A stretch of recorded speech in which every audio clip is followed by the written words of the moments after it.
अगे गोरख मत्ते जांदे ने। गोरख मत्ता इत्थे गोरख दा मत चलदा सी, बड़े जोगी रहिंदे सी इत्थे। इन्हां जोगियां दे नाल सतगुरु जी दी विचार हुंदी आ। ये कहिंदे ने बाबा तू एवें कहिंदा फिरदा धर्म दी किरत करो, नाम जपो, वंड छको।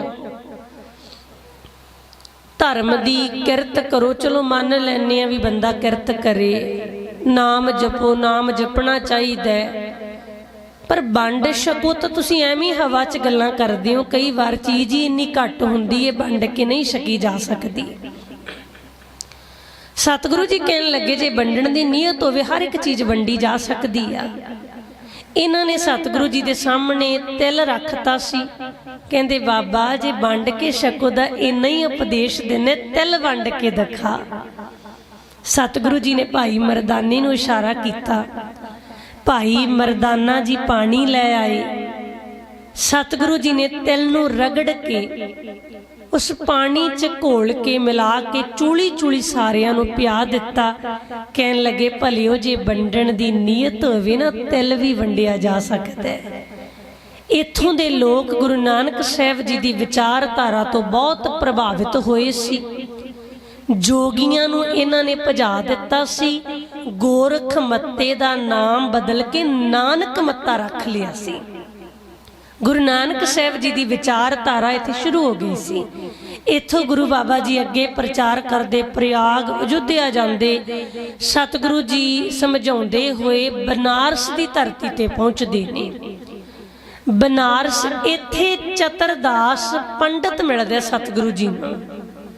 ये बहुत चतुर कहाउंदा सी अपने आप नूं। इन्हें सतगुरु जी नूं सवाल भी कीते भी तुसी ते कोई धार्मिक चिन्ह नहीं पाया होया, तुसी ते धर्मी हो ही नहीं सकते, ना तुहाडे कोल सालग्राम है। सालग्राम एक पत्थर जिहदे ते चिट्टियां धारियां हुंदियां, उहनूं सालग्राम कहिंदे ने, उहदी पूजा कीती जांदी है। कहन लगे ना ते तुहाडे कोल कोई माला है। वखरी गल है कि अज ते असीं फोटोआं विच यही वेखदे हां, बाबा जी दे गल च भी माला, हत्थ ते भी माला, सिर ते भी माला। चतरदास कहिंदे बाबा तुहाडे कोल ते कोई माला ही है नहीं, तुहाडा ते धर्मियां वाला, तुसीं ते धर्मी वाली लैन च आ ही नहीं सकदे, कोई निशानी होई नहीं, ना तुहाडे कोल कोई गड़बा है, ना कोई लोटा है। उत्थे सतगुरु जी ने समझाया सी, शब्द उचारिया सी, सालग्राम बिप पूज मनावूं, सो कृत तुलसी माला। भाई इन्हां हत्थां नाल चंगे काम करने, सोहनी कृत करनी ही माला हुंदी आ। इदां गिण गिण के रब नूं याद नहीं कीता जांदा। जिथे प्यार है उत्थे गिणतियां नहीं हुंदियां।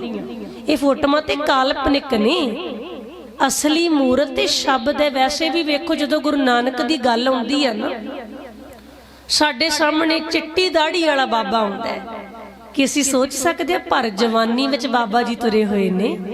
सिक्ख्या देण दे लई, समझाउण दे लई काड़ा काला कक्का दाड़ा है सतगुरु जी दा। सतगुरु जी नूं जदों सवाल कीता, बाबा जी कहिंदे ने सोहणे काम करने ही माला हुंदी आ। भाई चंगे काम करो। बाबा कबीर जी भी कहिंदे ने, कबीर मेरी सिमरनी रसना उपर राम। आ माला बनाइए असी जीव नूं, मालक जी दी बाणी पढ़िए, गुण गाउंदे रहिए, जीव माला बन जाए। जदों सतगुरु जी ने इहदे नाल विचार कीती, ये हार गया, इनू गल्लां दे जवाब ना आए। फिर ये चतरदास है जिहड़ा, ये बनारस की धरती ते सिख प्रचारक बने। इन्हें फिर सिक्खी का बड़ा प्रचार किया। फिर इन्हें गुरु नानक साहब जी नूं कहा सी, बाबा जी तुहाडे वर्गी विचारधारा इत्थे होर भी दो जाने ने जिहड़ी यही विचारधारा दिंदे ने। पहला मैनूं नहीं सी पता, मैं उन्हां दी गल नहीं सी मनदा सी, उन्हां दी गल नूं लुकाउंदे सी, पढ़दा पाउंदे सी, विरोध करदे सी, पर तुहाडे नाल विचार करके पता लगे वो भी सच कहिंदे ने। चलो मैं तुहानूं उन्हां कोल लैके चलदा है। गुरु जी कहन लगे, चतरदास उन्हां नूं ते मिलना है, ਉਹਨਾਂ ਕੋਲ ਹੀ ਜਾਣਾ ਹੈ ਮੈਂ।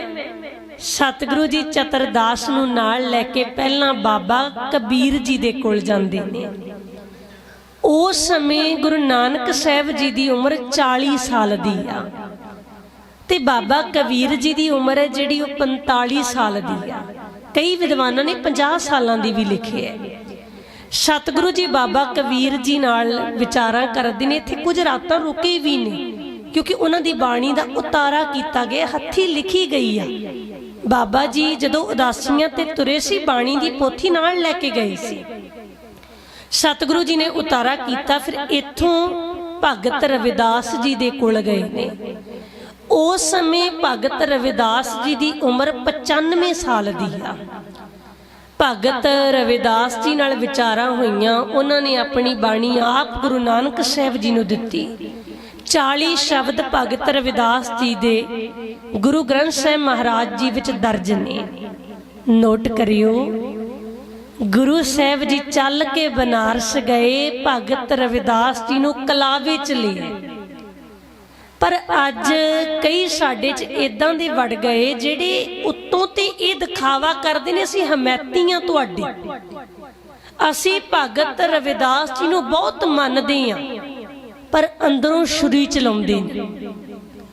ਗੁਰੂ ਨਾਨਕ ਸਾਹਿਬ ਜੀ ਤੇ ਭਗਤ ਰਵਿਦਾਸ ਜੀ ਦੀ ਗਲਵੱਕੜੀ ਨੂੰ ਖੋਲਣ ਦੀਆਂ ਕੋਸ਼ਿਸ਼ਾਂ ਕਰ ਰਹੇ ਨੇ।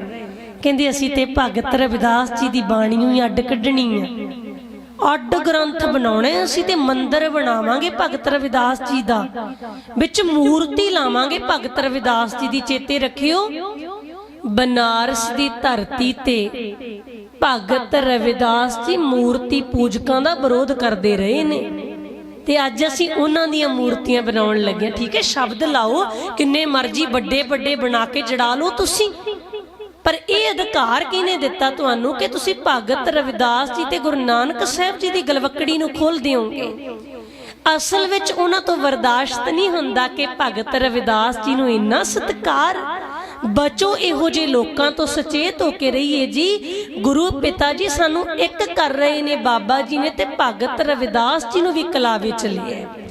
ਤੇ ਭਗਤ ਰਵਿਦਾਸ ਜੀ ਜਿਹੜੇ ਮੂਰਤੀ ਪੂਜਾ ਕਰਦੇ ਸੀ, ਮਾਲਾ ਨੂੰ ਗਲ ਚ ਪਾਉਂਦੇ ਸੀ, ਤਿਲਕ ਲਾਉਂਦੇ ਸੀ, ਉਹਨਾਂ ਨਾਲ ਵਿਚਾਰਧਾਰਾ ਦੇ ਤੌਰ ਤੇ ਉਹਨਾਂ ਦੀ ਡਾਂਗ ਖੜਕਦੀ ਰਹੀ ਆ।